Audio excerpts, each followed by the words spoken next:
Good evening and welcome to the April 23rd meeting of the Ames Community School District Board. I'll take approval of the agenda. I move approval of the agenda as presented. Second. Moved by Briggs, seconded by Benkin. Discussion? All those in favor indicate by saying aye. Aye. Opposed, nay. Passes 7-0. Director Briggs, will you please read the mission statement? The mission of the Ames Community Schools is to ensure that all learners develop the knowledge, skills, attitudes, values, and personal esteem necessary to grow in and shape a changing society. Thank you very much. I will go ahead and open the public hearing on the Crawford site. We did not have anybody signed up to speak. Did we receive any written communication? We did not. See none, I will go ahead and close the public hearing and entertain a motion. I move the board approve the resolution for conveyance of real property for 415 Stanton Avenue. Second. Moved by Deerdorf, seconded by Rosser. Discussion? Seeing none, we will go ahead and vote on roll call. Perez, aye. Briggs, aye. Benkin, aye. Deerdorf, aye. Franzen, aye. Rosser, aye. Colton, aye. Passes 7-0. Thank you very much. I will go ahead and read our statement on discussion items and public input. Residents of the district, students attending the district, parents or guardians of students attending the district, and district staff members may address the board about any topic relevant to the district, whether on the current agenda or not. Those who wish to speak must sign up at the beginning of the meeting. Speaker participation is limited to 3 minutes once per item. The views and opinions of citizens addressing the board do not necessarily reflect those of the board, district administration, or staff. Speakers are to remember that Iowa law prohibits the board from discussing specific employees, students, or their performance. Student speakers will state their name and school. Others will state their name and address. Item 4, policies to discuss. As we announced these the last meeting, not much to discuss on my end. Have we had any feedback from the public on it? We have not. Any questions from the board? I appreciate the work that was done on it because a couple of them are new. So thank you for providing some clarification from the staff and from our members of the policy committee. Okay, any public comments on the policies for discussion? Seeing none, we will go ahead and go on to item number 5, board meeting schedule for 2018-19. The schedule is pretty conventional relative to what has been done in the past, trying to operate with 2 board meetings per month. Of course, that necessarily does not hold true in July, but we're trying to squeeze it in this upcoming year. Any other items that would come up or changes that the board seeks, we'll be happy to make them. Any questions? All right. Any public comments on the board meeting schedule? Seeing none, we'll go ahead and go to the superintendent's recommended general fund budget for 2018-19. Try, Carl, to see if I can get the get it actually to move over to the other one, which is the document camera, which may help us a little bit. If I don't, maybe I did get it. Oh, Carl left. There it is. It's really pretty blurry and very small, I think, for people in the public. It's got a little bit of a color coding there. And I think before Chris and I start on this proposed general fund budget for next year, the object here was twofold. One is to increase our spending authority. Our spending authority actually, because of the increase that we've had in enrollment over the last year and a little bit before that in special ed, we have a number of associates that were needed to be hired, which absolutely impacts our spending authority, and also some additional staff that was added last year because of this last fall because of the massive growth that we actually had in enrollment. It's one of those, who would have guessed 171, actually right now we're a little bit over 200 new students in the district for this upcoming year. That was one of the objectives, is to get us back to a point where we have some stability, and Chris was very adamant with me about that, which I appreciate very much. The second objective of this particular budget is to try to build in for the benefit of the board next year and for the benefit actually of the new superintendent and Chris, some contingency funds, knowing that if we experience a large growth in enrollment one more time, the fact that we will need to add additional staff is something that we didn't have a contingency fund built in last year, and by using this year's new funds, try to build a little bit of contingency in case new staff is going to be added. We also, the contingency number actually should be able to take care of 2 new teachers, and Dr. Ross is using some of what we call Title II funds, which is actually grant money for the reduction in class sizes. So that would give you 3 new staff to work with or to add at the elementary level or high school or middle school if necessary in the fall once the enrollment numbers are actually settled.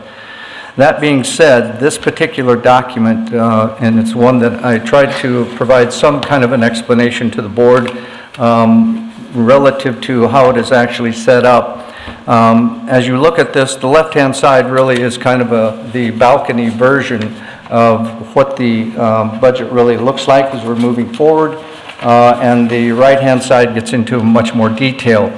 As you're aware, the state legislature approved and the governor signed for an increase of 1% in supplemental state aid for next year.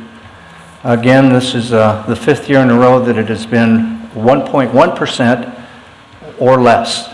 And the impact of that is starting to actually work upon our spending authority. But one of the things that you'll notice in this list is that at the very top, where we indicate the new program regular ed dollars, the fact that we had very large enrollment managed to actually provide us with just a little bit over $1 million in new education dollars at 1%. If it was 2%, you can imagine where we would be. If it was 3 or 4%, we would be in really, really good shape. But at 1%, it was very tight for us, and we're very fortunate that our enrollment did actually increase. There are some new categorical funds.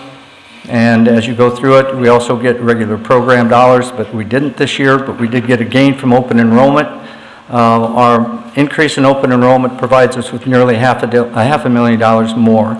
The bottom line here is after we're looking at revenue that's coming in, the money that we have to work with totals about $1,656,778. The first lavender or purple colored highlight that you'll see is after we take out our estimated salary and benefit increases, and in this case it's pretty close to, or right at, I should say, $852,690 by collective bargaining agreements and also by agreements for increases for support staff and for administrators. That number you will see is also corresponds to the lavender or the purple one that's on the right-hand side at the very bottom. The net new money, which is subtracting that $852,000 from our gain from open enrollment, new categorical funds, and regular program dollars, means that we had $804,088 to work with. As we take a look at the other side, I'm going to run to that in a second because we have some budget modifications and some retirement and resignation savings. I want to get to the right-hand side if I can. It's necessary for us in budget modifications in order to increase our spending authority. It's just like drawing from your savings account and you hope to eventually put that money back in one way or another. Generally through hard work, but in this case, as we dipped into that through FY17 and 18 for education associates, you can see that we added 29 special ed educational associates, and we also added some regular ed associates because of larger class sizes so that we had some adult supervision there. That's clearly almost a little bit over $600,000 were added in staffing over the last 2 years to make up for our increase in enrollment. We did add a half a clerical staff at the Ames Middle School, and we have a $200,000 increase this year in our transportation costs with some additional salary increases that we had. It really amounts to the fact that once you again add the additional certified staff of $156,000, you can see we had to eat up a very large chunk of that $804,000 that we were talking about just to get ourselves back to zero for the most part. We're looking at adding an assistant elementary principal that would share duties between Fellows and Meeker schools. Because of the enrollment, Fellow School at the current time is going to be well over or right around 560 students. Meeker is pushing the 500 number, and that is not to mention special needs rooms that are there also. In talking with Spence Evans, he actually was looking for 4 additional high school teachers. Unfortunately, we're going to be able to support 1, and there's terrific needs there, but they can make that 1 new teacher work. We then get into some deductions or reductions in our current staffing by actually cutting back on media tech days by 9 days, which will save us about $9,000. Cutting back on 4 associate or educational assistants that were added this year for increased class sizes. The middle school would prefer not to have their student advocate and instead have their additional guidance counselor. And we've asked K through 12 buildings to reduce their building budgets for about $50,000. The end result of that is when you take into account the 11 teacher retirees, each at $20,000, obviously you have some turnover savings. When you are seeing people who are retiring with master's degree and higher and 10, 20, and even 30 years of teaching experience, we generally hire at a much lower level. Even though we don't really look to hire brand new teachers, we hire the best that we can find. We found out over time that the 11 teacher retirees will save us about $240,000. And we're holding back on 1 elementary teacher for $80,000. As you run through those budget modifications then, and then take our net new money, the budget modifications totaled $683,000. Our net new money, if you remember from a second ago, was $804,000. You still have a contingency of $120,000 to work with for this upcoming year. At the very bottom of the chart, you'll see that we tried to provide a 2% increase for all staff. That's what the teachers were at, but some teachers are going to get much less.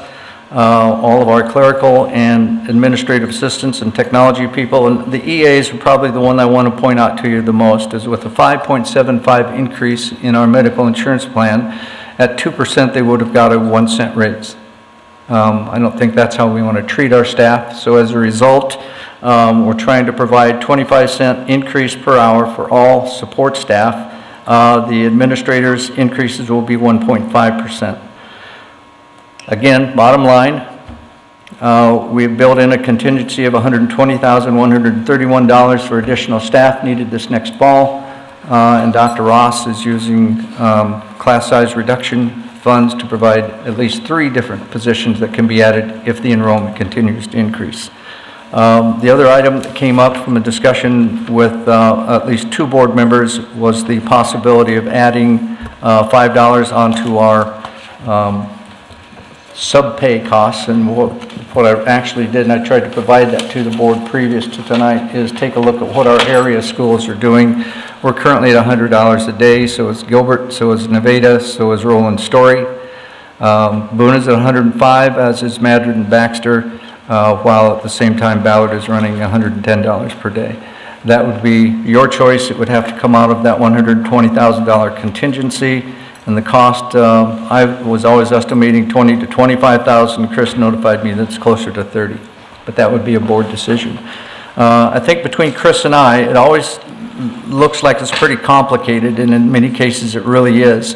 And I tried to highlight numbers from both columns so you could see how they actually go from one area to the next and how it is all balanced out by Chris to make it come out to where we're at the current time. We'll try to answer any questions. I know it's very complicated when you're looking at general fund monies and how it comes from, but Chris may want to add something. Well, I would like to clarify, because I know I'll get questions otherwise. When we say the administrators are 1.5%, that's total package. So that's with their insurance. So when they don't get a 1.5% increase in salary, that I don't get a whole bunch of calls. The other thing I would point out is that the teachers are on the second year of a 2-year agreement. And again, 2% for them is what we had talked about, is actually going to result in a decrease in the general, of what we call the generator base, or the base salary will actually decrease, I want to say $45. But as we increase their, or add their step, then they actually do get an increase in salary. But they have agreed, and agreed to that 2 years ago or a year and a half ago, and Chris met with them and they're perfectly fine with that. The other thing that's putting pressure on is the employer's IPERS contribution does go up July 1st as well from 8.75, I've got the new number memorized already, 8.75 to 9.44. So that's also part of the package. So when we say total package increase, it gets that cost in there as well, but that's putting pressure on all our groups as well. What does that run in the past? Does that increase each year, IPERS? The legislature has to act on it during the recession when the state pension funds were having difficulties. They had several years where it increased, and normally what they were doing was a 1% increase total, 60% employer, 40% employee, and then they got to a pretty good place again where they were pretty solvent, and they haven't had an increase now I think for 2-3 years. So there's no the legislature did not act on an increase for July 1st of 2019. So it looks to be a 1-year increase this year. So this 9.44, is that split between us and the employee? That's the employer portion only. Portion. What's the staff going to absorb? Do we know? I'm just more curious. I don't need to know that, but I'll find that for you. While she's looking that up, one thing about enrollment, I think that over my years I've found out, and we experienced it 3 years ago, is you never know what's going to happen over the summer. So I'm a little bit cautious about what we do, but I wanted to make sure that you had enough funds for this next year in case we needed to add staff. And what I mean by being very cautious is we know that as the summer comes along, we have some students who will leave the district. Many will not even tell us. We don't find out until we get a request for their records from someplace else. 3 years ago, we lost over 250 students during the summer for whatever particular reason. This last summer, of course, as you're very well aware, the increase of 171 caught us kind of by surprise. So I want to make sure that there's not going to be any surprises for the new administration when they come in. That's why the contingency fund, in my mind, is very important. And also for board members, the idea of spending authority is somewhat foreign, but that's one of the basic measures that's used by the Department of Education and Department of Management relative to fiscal health of a school district. And when you start to get down a little bit, they'll certainly send you a letter and tell you that you're getting yourself in trouble. So, could you please go through the increases again? You went through them quickly, and I could. Support staff got 2% across. No, yeah, let's go through them again. Do you want me to? Yeah, go ahead. Okay, so the teachers settled for a 2% total package. Which was part of the contract, and so they... Right, really, so again, that takes the IPERS increase, the dental increase, the health insurance increase, and what happened was that the rate, the generator base went down $45 in order to keep everybody on step. Now, the people that are at, and you can argue which way you want to call it. I call it the top of the schedule because they're on the highest step. The teachers call it the bottom of the schedule because the schedule goes like this. So if you're at the top of the schedule and you don't get a step increase, what we agreed with the association was that we would first take out of the TSS funds, the teacher salary supplement, we would take enough to make each teacher whole so they don't lose any salary. So for instance, at the $45 on the generator basis, $68 at the top of the BA lane. So if anybody's at the top of the BA lane, they will get their $68 out of TSS, and we'll do that for everybody who doesn't get a step. And then whatever's left, we'll divide it equally by teacher, just like we've always done. We've just never done this little piece that we're siphoning off first for so that nobody has a salary decrease next year. Okay. Each of the other groups, except administrators, are getting a 25-cent an hour increase based on Dr. Taylor's recommendation. That varies significantly from group to group on what percentage package that is. So everybody gets the same amount per hour, but for instance, the associate group, because it's because of how they only work 9 months and they get 12 months of insurance, and insurance is so much a bigger part of their package, their total package increase might be like 3.5, where the clerical group might be 2.2. So it just varies on the different groups, how much the package increase is, but the rate per hour is the same. So when you're talking about the package, you mean the insurance package? I call it the total package, so total compensation. So to me, when we compensate an employee, it's not only their salary, it's FICA, IPERS, health insurance, dental insurance, life insurance, LTD. All those come to the cost that it costs the school district to employ you. So that's what I call a total compensation package. So it varies by group then on what the total package increase is, except for the administrators, which Dr. Taylor is recommending a 1.5% increase in the total package. Chris, could we have, so for our next meeting, not today, so you've referred to the 25 cents per hour increase. Could you just break that down for our next meeting by percentage so that it shows how each group's percentage changes? Yeah, I've got that. We just didn't print it out. Right. Yeah, and obviously, if you're making $15 an hour, 25% or 25 cents is a larger percentage than if you're making $60 per hour. So. I also had a question about the 120,000 in the contingency fund. Is that a large cushion? Is that a small cushion? Is that a normal cushion? I think it's actually, we haven't had one lately, but in my opinion, it's a minimal cushion. And that's just based upon the fact that I was really trying to make sure that we had at least 3 teachers that we could cover, or any combination of educational assistants and teachers to cover large class sizes in the fall, or having to add teachers. So not huge, that's for sure. Sure, and I saw that we had that EAs were cut. I guess I didn't understand that because it was hard to follow because you were talking about some grants that perhaps Dr. Ross could get that would deal with class size, and is that why we don't need these EAs, or I was not clear? No, for clarification, when I've talked about reducing EAs, we added some this last fall in some buildings because their class sizes were getting to 25 and 26, right, especially at the elementary level. So we're eliminating them out of the budget this year and placing them actually back into contingency if that's where you need them. So what will happen with those class sizes then? They're still going to be, I'm confused. Well, yeah, they could be. You know, I always like to wait until the fall to get real excited about where the numbers are at, because you just never know what's going to happen. And so potentially we'll have to have those EAs come back. There's some potential for that, absolutely. And then our cushion will be gone, and we have no cushion. That's why you have a cushion. All right, okay. Thank you. I would like to get, in that same tone, I would like to get some more information on the proposed reduction for the social worker at the Ames Middle School. The Ames Middle School currently has got 4 guidance counselors and the social worker or advocate. And actually, in my discussions with Dan Fox, and also we did involve Anthony to some degree, what they looked at was the potential of using the EAs instead of the advocate as a potential budget cut to try and help us get through this year. So the educational assistants in the building think that they can handle that particular job. So this is a new position, right? Right. We just added it. Right. So we really haven't given it, we don't know how it panned out, really. Well, the high school really loves their advocate, and they certainly want to keep those as being part of a budget cut. The middle school just feels like because we're in a pinch, everybody has to contribute something to get us through this.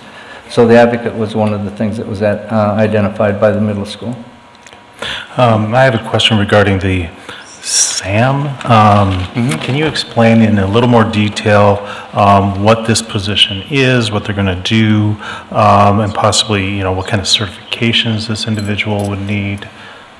We have 2 actually options that we can go on that one. Melissa, that's really a good question. Option number 1 would be to hire someone who is certified as a building principal at the current time, split those roles between the 2 buildings, or the other one is called a SAM, and that's a school administrator manager. And it's really through a program through SAI. Those people are working towards that endorsement or already have their license as an educational assistant, or not as an educational assistant, I'm sorry, as a building principal, but they're looking to become one. So it's kind of a good training ground.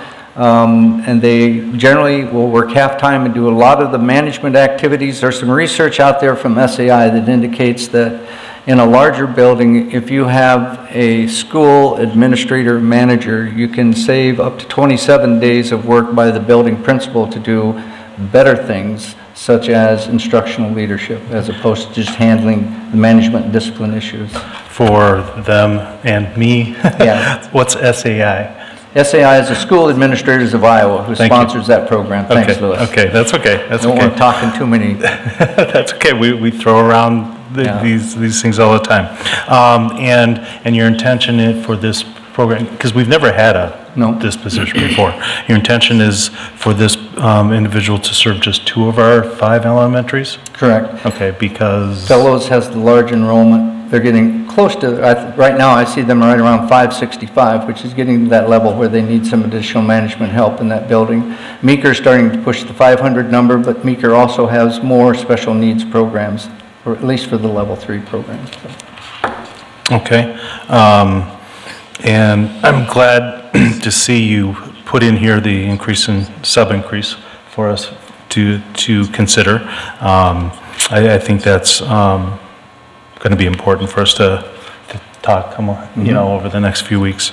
And then my last question then would be, is the associate superintendent's position fully funded in this budget? Mm-hmm. Okay. It is. Okay. So if the incoming superintendent were to change something, that would be monies. They want to go to a director of curriculum instruction or do whatever they wanted to do. I'm trying to leave that door open, so absolutely. Correct. That would give them some flexibility. Yep. Okay, thank you. Just as a, go ahead, I think you're going to say what I'm asking.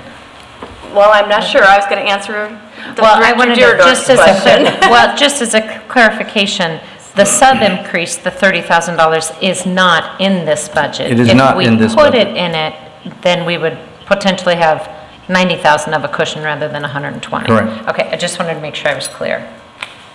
Did Go you ahead, have Chris, Luke's sorry. answer? Yes, so I apologize that I don't know the member share because I don't, other than it comes out of my paycheck, I don't care because it doesn't cost the school district.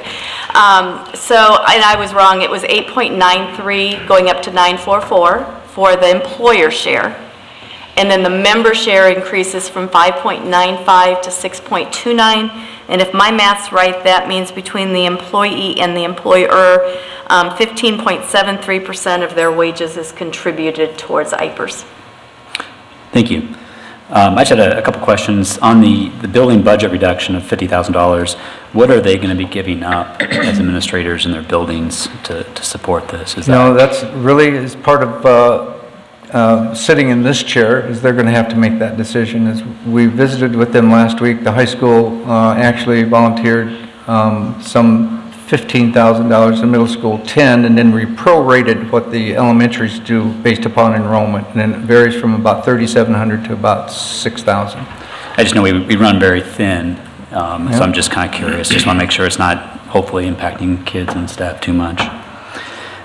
Secondly, do we have any sense of the substitute pay discussion if we're struggling to find substitute teachers currently?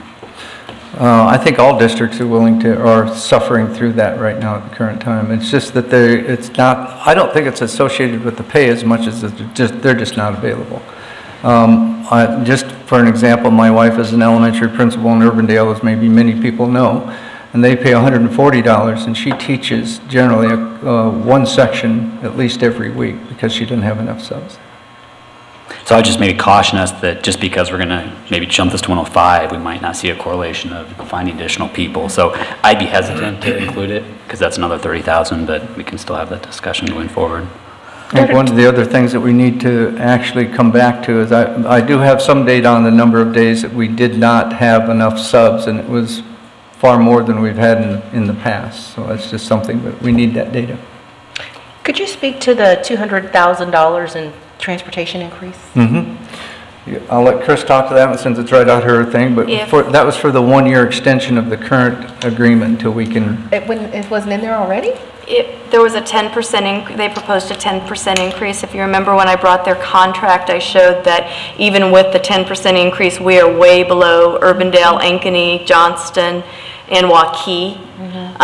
When they did our contract last time, they proposed rates that were significantly lower than what the other school districts were paying. So that is the equivalent of that 10% increase for that 1 year. I believe, regardless of whether we had done the extension or gone out to RFP, we would have had an increase and potentially larger.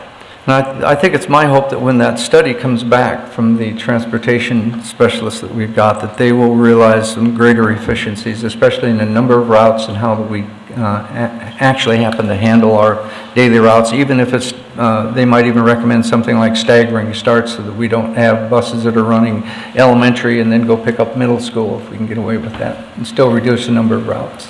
My last question is really about the cushion. How does that work if there is another reversion?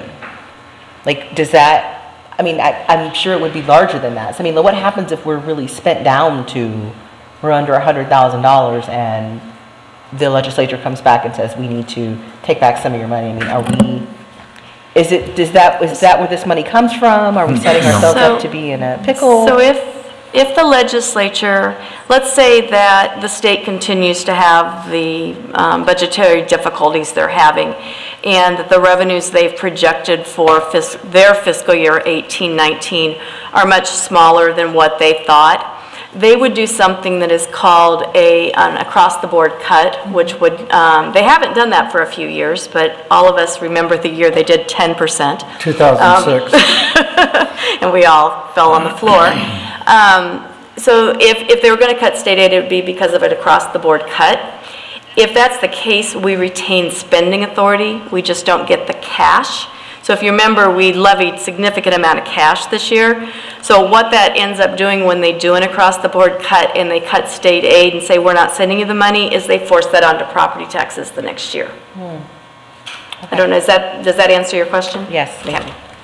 It's kind of an ugly answer, but 2006 was the last time they did that, and it was a 10% thing, and we got it in January, and they indicated they were not going to send us about $2 million.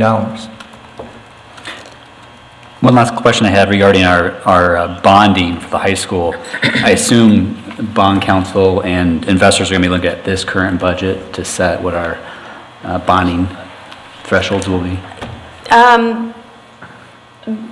Not for the bonding thresholds and capacity, because it's based on what was approved under the GO bonds or what we have left in sales tax. What they looked at and what we've already showed them, because Tim Oswald and I did this significant projection model that we had to give the rating agencies so that they set our bond ratings. Sure. So the rating agencies will look at what we've done, and they were very interested, is probably a mild word, to know our the plan for increasing the cash reserves and making sure the assurances that we gave them that we would create a balanced budget.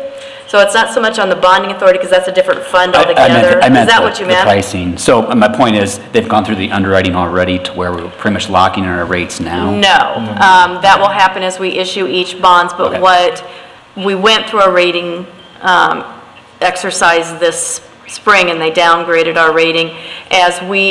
Tim does not expect that to happen again. He expects it to stay. A year from now, we're going to be issuing these bonds over a series of 3 to 4 years. So a year from now, they may raise our bond rating based on the actions we've taken in increasing our solvency or our cash reserves and getting that spending authority up. So it's very possible they may upgrade our rating. So going back to your original question, yes, it does play a role. Okay, thank you.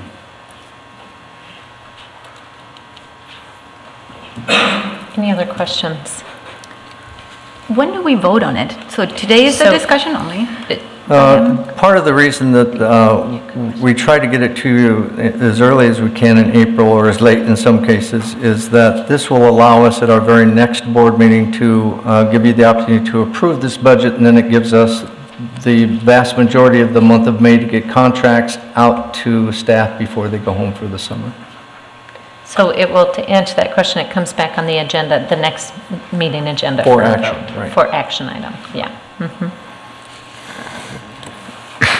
Any public comments on the budget?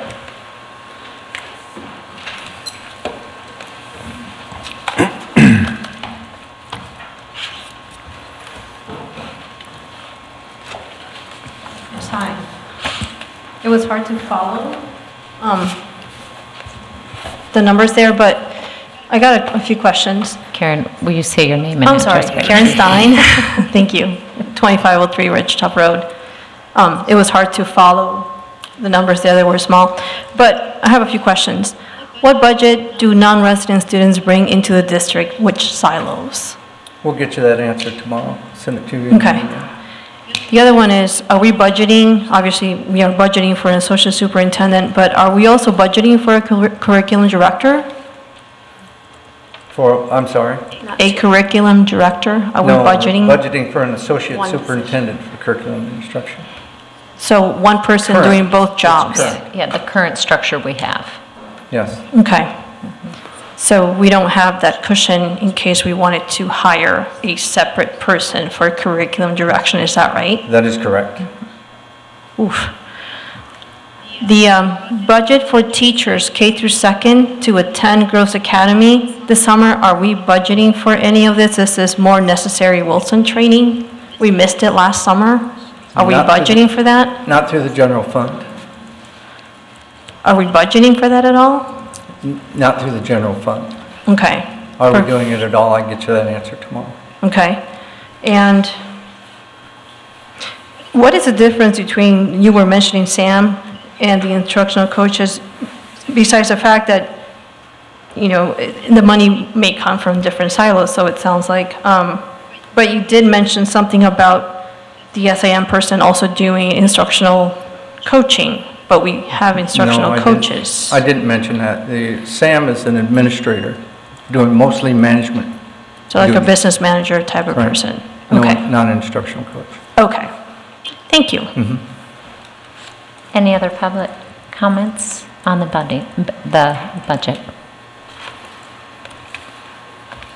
Seeing none, we will go ahead and move on to the public forum. And Karen?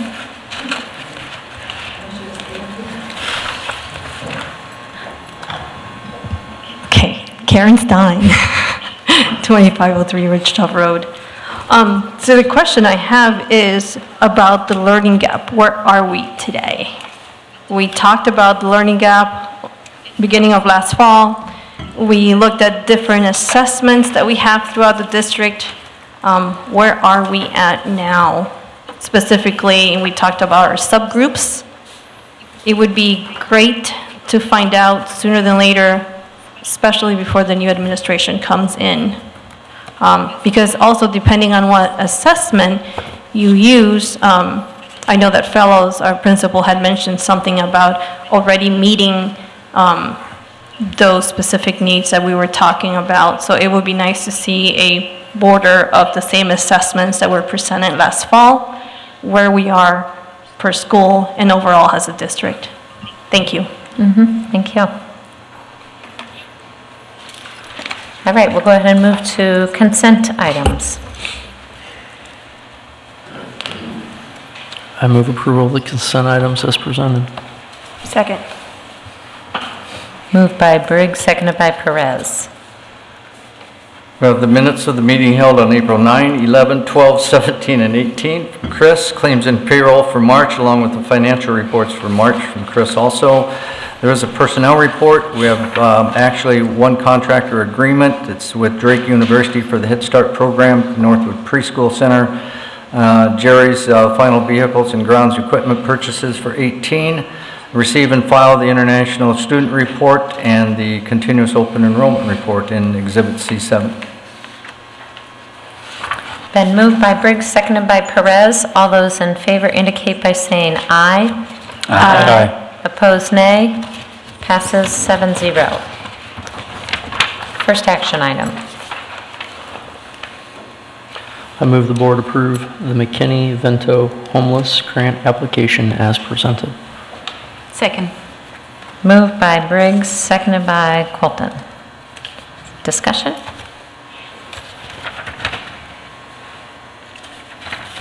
Seeing none, all those in favor indicate by saying aye. Aye. Opposed, nay. Passes 7-0. Item 16. I move the board approve a financial services agreement with Piper Jaffray & Co. to serve as financial advisory for the insurance of GO bonds for the new high school and elementary expansion project. Second. Moved by Benkin, seconded by Rosser. Discussion? Chris or Dr. Taylor, could you just give the board and the public a short explanation of what we're voting on here, please? So as we get into issuing either the GO bonds for the high school or the revenue bonds for the pool, we have to have different advisors and they play different roles. Tim Oswald from Piper Jaffray has served as the district's financial advisor for many, many years. So he will be advising us on the process through issuing the bonds. So they prepared the official statement, all that paperwork that has to be done to take bonds out to the market. If you remember a few months ago, I brought you the bond cancel agreement. Now that we've passed the bonds, that will be coming back to you because now we'll be issuing bonds yet this year, but for disclosure services as well. So, and then my guess is there will be an agreement at some point. There'll be an agreement for another reason at the next meeting with Barron's Tate, but they served as our rebate consultant and arbitrage, they make sure that we don't violate the arbitrage rules, which arbitrage means that you can't earn interest on the money you've gotten from the bonds more than what you paid in interest on the bonds. So we'll probably have an agreement with them as well. We're going to have an agreement with Barron Tates at the next meeting for the rebates on the prepayments that we've been doing over the last couple of years. So it's just a bunch of these will be coming. Okay. Tim has done excellent work for us for over a number of years and provides us a lot of choices and flexibility on how we want to navigate a bunch of different choices within the financial industry. So fully supportive of this being approved. All right, moved by Benkin, seconded by Rosser. All those in favor indicate by saying aye. Aye. Teachers for the 2018-19 school year. Second. Moved by Rosser, seconded by Perez. Discussion. I would like to take this time to thank Dr. Ross, Erin Miller, and Mary Martin for doing this work. I know you have put so much time on this, and I think this is great for our students. So thank you. Any questions for the staff? Did we, this seems new to me. I don't recall discussing this. Have we discussed this? 2 minutes.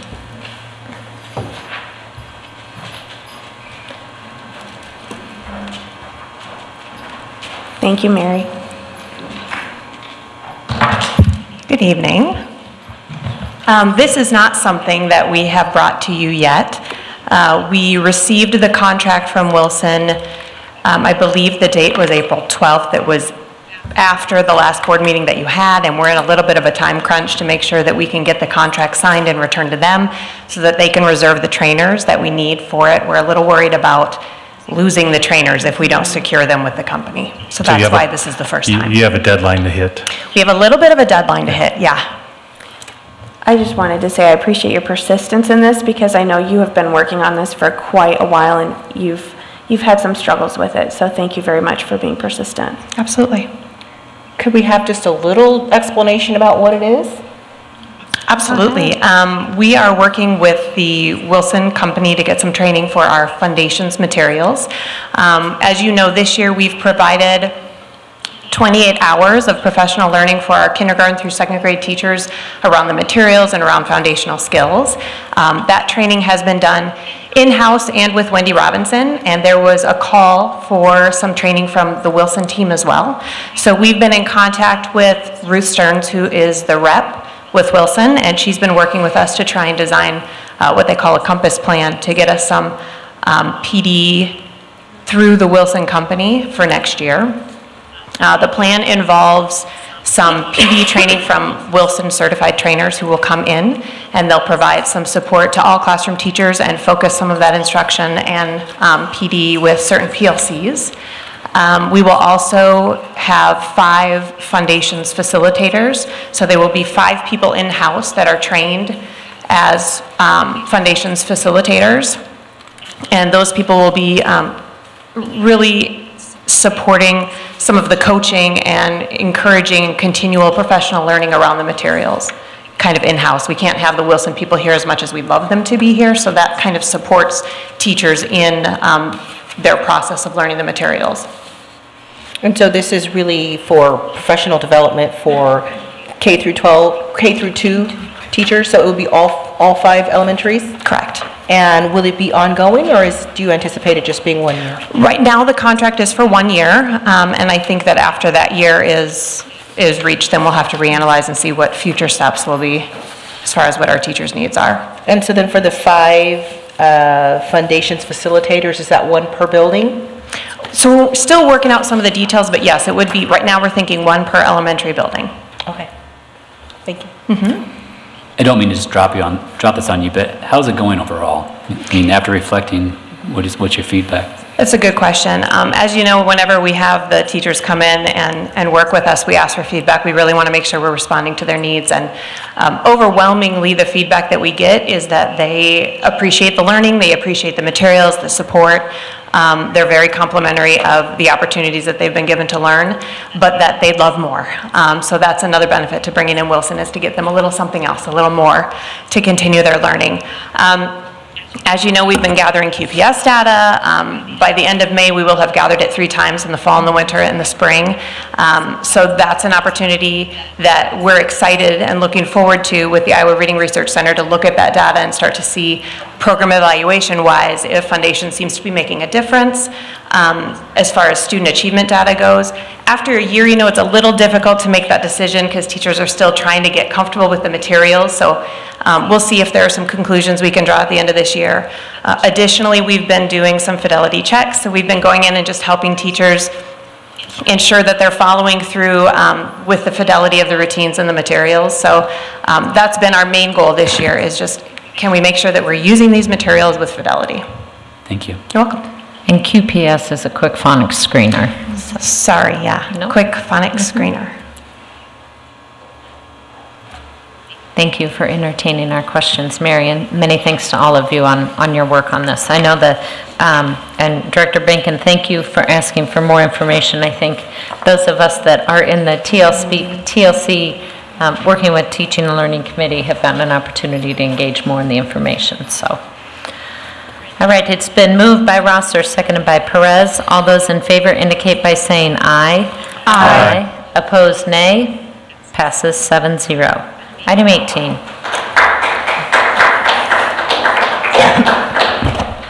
I move the board approve the open enrollment requests for the 2018-19 school year as presented. Second. Moved by Perez, seconded by Benkin. Discussion? All those in favor indicate by saying aye. Aye. Opposed, nay. Passes 7-0. Items from the board. I'd like to do a legislative update since we didn't do committees today.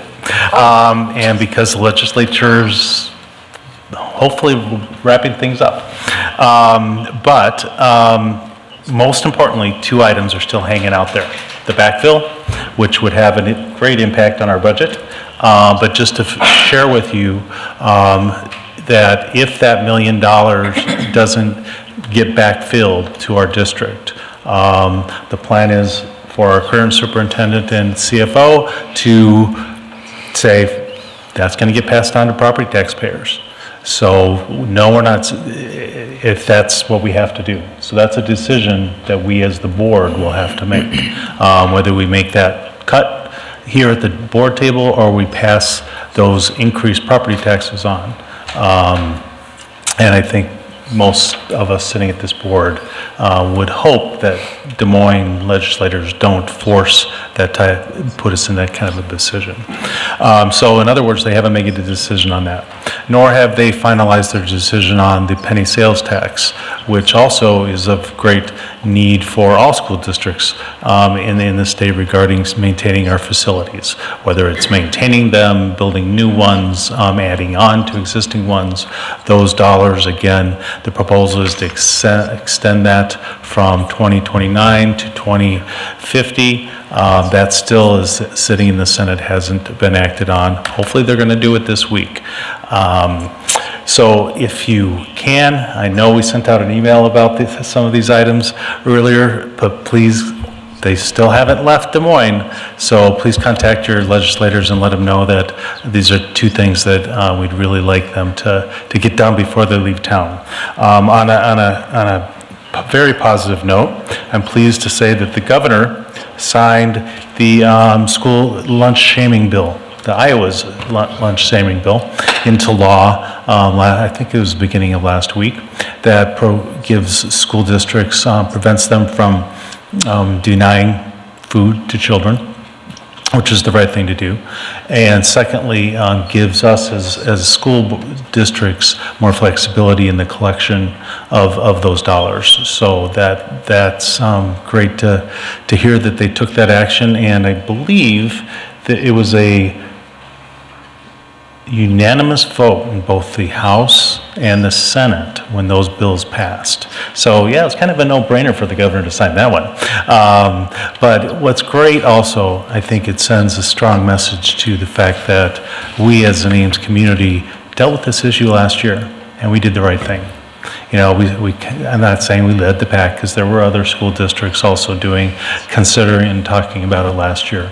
But we were kind of leaders in the pack, and kind of set a trend and got the attention, along with other districts in the state, of those legislators. And I think that clearly had an impact on the actions that they took in this legislative session to address this issue. So I'll leave it at that. I would like to use this time to recognize our orchestra teachers, band teachers, chorus teachers. It's concert season. Some of these elementary schools, they gather them for 2 3 elementary. They rehearse only like 2 times together, and then all of a sudden they have this beautiful concerts. They are jaw-dropping what these littles can do, the music they play. In fact, missing my son's band concert, so sorry. But anywho, it's awesome, so thank you. I just want to take a moment to thank Dr. Taylor and staff for putting this budget together. It amazes me every year. We have a $60 million operation, and we're talking about, you know, $10,000 of trying to find places to cut, and it shows, as he said earlier, funding is just insufficient and not sustainable. So I applaud all of our staff for being creative, being problem solvers, to really put a budget together that's admirable for our district. So thank you. Okay, well, I guess it's my turn. Members of the board are already aware of this, but it's at this time I wish to address the public at large. I regret that I am going to be resigning my position as a member of this board. That resignation will be effective on May 2nd of this year. And due to my new employment, I have found it increasingly difficult to fulfill my duties as a board member, as well as working where I work, and I love my job. As a result, my family and I decided to talk about what moving would look like, and we did look very hard at moving to a location that kept us within Ames, but found that that was not going to be a reality for us. As a result, you know, we're moving on, and I regret that greatly, because I've enjoyed this time. I've been a member of this board since 2011. In that time, I've helped be a part of lots of things. We've helped approve and open new elementary buildings and remodel old elementary buildings that still had life in them. We've adjusted boundaries of the educational centers so that they better met the needs of our families, students, and our budgetary constraints. We've helped remove from our books the funding of property that we weren't using, that deterred from the general budget, letting us put that revenue back into where it matters most, and that's the education of students. This district has continued this whole time to fly with very high achievement, and I would challenge us that we do need to do more, but we are very well in our position currently. I don't think there are too many districts that would regret being where we are as a district when it comes to our student achievement. but there's always room for improvement, and in some areas there's a lot of room. So I think we're in a good place, and we're going to continue to be that way. I was fortunate enough to be a part of the selection of the new superintendent that's going to lead this district forward for years to come. And I'm very grateful for the opportunity to have been a part of that process. I've had the honor in my years to work with such individuals as Dan Wooden, David Putz, Teresa Simpson, Bill Talbot, Luke Deerdorf, Mike Esposette, Jane Aker, Tim Rasmussen, Alyssa Franson, Louis Rosser, Jamette Colton, Gina Perez, and Monique Binkin. As you can tell, this board evolves over time. Every couple of years, it changes. It was inevitable, and I've very much enjoyed my time with all of these individuals. This administration, its teachers and staff are world class, and I'm going to miss every opportunity that I've had to work with them as my role as a director. Thank you.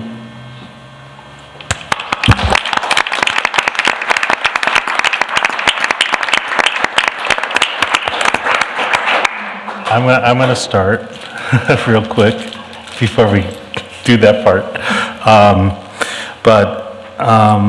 Ronnie, you've been an exemplary for your service, you know, to our students, to our community, to our county, to our country. Thank you for that. It means a lot. You know, most of the time we were on the same side of votes at the table, but here once in a while we weren't, but that was okay, because I appreciated your fair-mindedness in your demeanor as a fellow board member, and even though we might have disagreed, that was okay. We still were able to see the positive and the things that we did agree on and move the district forward. So I very much appreciate that. And your focus on what's best for our students, our staff, and really keeping that to heart was always present in how you approached virtually every issue that was brought to this table. So thank you very much. Thank you, Rodney. I know how service-oriented you are, so I can see how hard this is for you not to be with us here and serving your community like you've always, you take pride on that. And I appreciate all you've done. So many times he would say something and I think, boy, he said it so well. He nailed it, so articulate. In Spanish we say preciso y conciso, precise and concise. Thank you.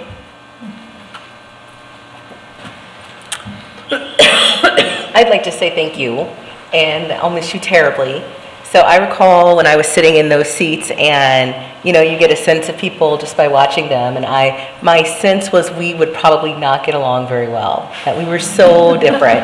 And you have just been my savior since I've been on the board. You are the board member that I have the closest relationship with, and I think it is a model to the community about you know, not judging people without getting to know them.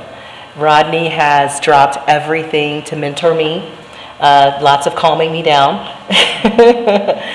always sees the best in people, even when I'm assuring him that they're awful. He's like, no, Monique, there's another side here. And I think that we don't have enough of that in our politics and in our elected officials, and I hate to lose that voice on the board. I've gotten to know you. I consider you a friend, and I'm so happy for you and your wife and your children, and I wish you nothing but the best. And I know you will add not only to your community, but the community that you serve in your day job as well. And so I've been honored to take this ride with you for 6 months, and you know, I know you'll be watching us. Thank you. Good luck. Oh, what do I say? You're such a great guy. I mean, you listen, you're honest. I can always count on you to give me an honest answer to anything I ask, and you say it nicely. You may not say that, but I feel that you say it nicely, and you say it with integrity. And I really, really appreciate all of that. You've been a sounding board, you've been kind, and whenever I've needed to talk to you, you've been there for me, even if it means not sleeping. So I'm really going to miss you, and I'm thankful that I work near you, so we can go for coffee. You know, Rodney, the thing I admire most about you is your service-mindedness. So you think about what you've brought to the table, both as a board member, but then also in the military, and now your service as a police officer.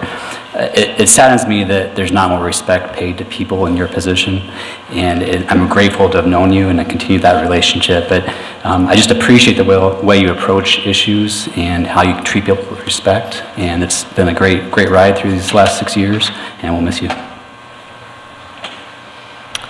So Rodney, I don't know if you remember when we first met one another, but neither one of us were on the board, and we were at a budget work session for one of the board meetings up at the Crawford building, and the school board was threatening to cut early kindergarten, and we both had a child that was going to be in it that following fall, and we were upset. And that was and I don't know why that just came to me the other day. I thought, oh my gosh, that's when I first met Rodney Briggs, was when we were both mad because they were going to get rid of early kindergarten.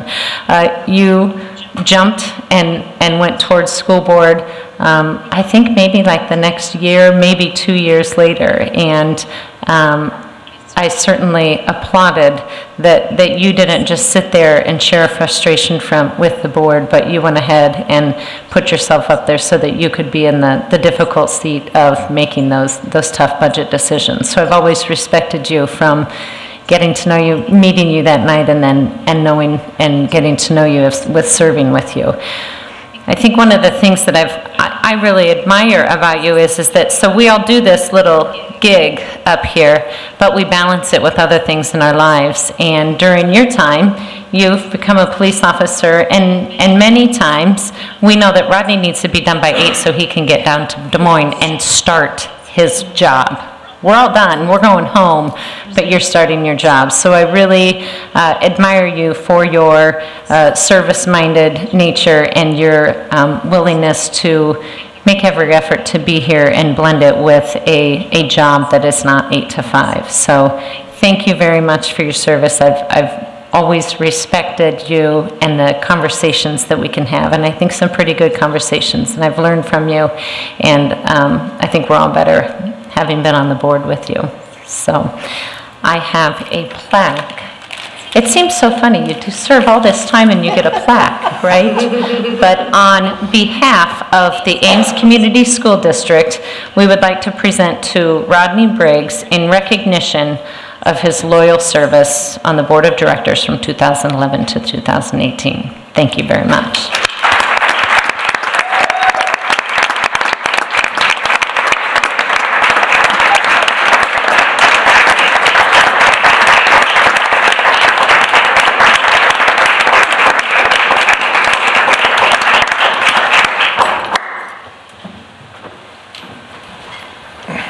Any other items from the board about the staff? I want to say thanks to Rodney too. We've had many discussions where he walks into my office and usually grabs some of my coffee, but that was quite all right. And in the there it is again.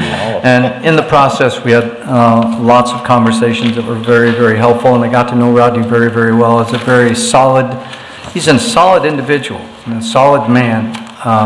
He is controlled in many things that he does, but he's very committed to what he does. Anytime that he really sets his mind to something, and I think his remarkable achievement and actually growth shows your persistence too in helping you get that role with the Des Moines Police Department. You were part of a Board of Education that achieved things that I am certain are unsurpassed anywhere else in the state when it comes to buildings and getting great facilities for our kids and helping us maintain a focus on teaching and learning during all of that time. It's just been a real joy to know you and to work with you over these years. The one thing that we celebrated together was when you actually got that appointment for the police department in Des Moines. And I forgot at the time that this is a potential that we could lose you. So now I'm not so happy you got that job. Rodney, you've been a great joy to work with. Thank you very much. Other items that we have from staff, and coming up in May, of course, will be the reappointment of staff following the approval of a general fund budget. Next month, May, is the School Board Recognition Month.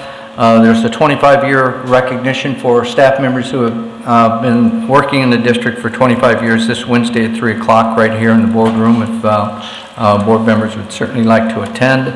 I wanted to update you a little bit on the walkout last week. Dan Andrews put together some numbers for us, which should help you know, but I want to commend, we have some high school kids here, and I don't know whether they participated or not, it doesn't matter. I knew Ames kids would do it the right way. They always make us proud in everything that they do. We came up with the fact that there was about 30% of the high school students walked out on the National Walkout Day, 12% of the middle school students. And the reports that I got from Ames Police, from both of our building principals, was that it was initiated, it was organized, and it was led by students, and it was remarkable. So thank you very much. The other, it's on the 2nd of May, I'm sorry, is the 25-year recognition. I wrote down Wednesday, but it's May 2. I apologize for that. Kendra Cruz is an ALP teacher, which is the Accelerated Learning Program teacher at Ames High School, and she won the Iowa Association of Alternative Education Newcomer of the Year Award. I wanted the board to be aware of that, not to be overshadowed by anything. I wanted to also point out on an email that Eric sent out, and bless his heart for that, at the annual ISPRA, which is the Iowa School Public Relations Association convention this last week. It was pretty near a sweep. It was awesome that the Iowa School Public Relations Association recognized for Eric's work the PR Department of the Year Award for Ames Community School District. The print newsletter was the Blue and Gold Award winner for Amazing Magazines, both Volume 1 and 2, and a Blue and Gold Award for the social media or Facebook page that Eric has poured his heart out into. It's also interesting to know that there are awards of excellence that were received for the bond campaign, for physical plant and equipment levy, the e-newsletter, which he sends out on a monthly basis, excellence in writing for the official statement relative to the student body and the high school band incident, the Do Nothing Plan, which was a short video of the year, which is really a good one. You didn't really do much except watch it roll behind you, and you kind of rolled your eyes a little bit, but it was a great video that helped us, I'm certain, to get that bond passed. There's another award of excellence, also award of excellence for the physical plant and equipment levy video series that you put together, and also the video that was the future of Ames High was also award of merit. So Eric, wow, that's all I can say. Thank you very much for all of your work. In front of the board also there is two things. One of them I wanted to point out to you is an email from Jerry that he put together, trying to put together pretty much the upcoming activities relative to the high school, which includes steering committee meetings, the school board meetings, a travel group that we hope to take on May 1 and 2 to see some other school districts and their new high school buildings, faculty meetings and community meetings. It's also interesting, I wanted to point out to the board and gave you a one-page sheet that actually is front and back. This Thursday and Friday, Jerry, along with OPN, are starting some program discussions with high school staff, and you can see that they're getting in general ed, special ed, science, and all the various departments to sit down and do similar to what we did tonight, but not exactly. Trying to get into a little bit greater depth on expectations and features that are wanted, let's put it that way at this point, by high school staff for the new high school building. So things are going to get really, really busy in that realm for Jerry and for the board as the next couple months roll on by. With that, again, Rodney, thank you very, very much. I will entertain a motion to adjourn. Why are you looking at me? I move that we adjourn. Second. Moved by Briggs, seconded by Deerdorf. All those in favor indicate by saying aye. Aye. Nay. Opposed? Nay. Passes 6-1. Thank you.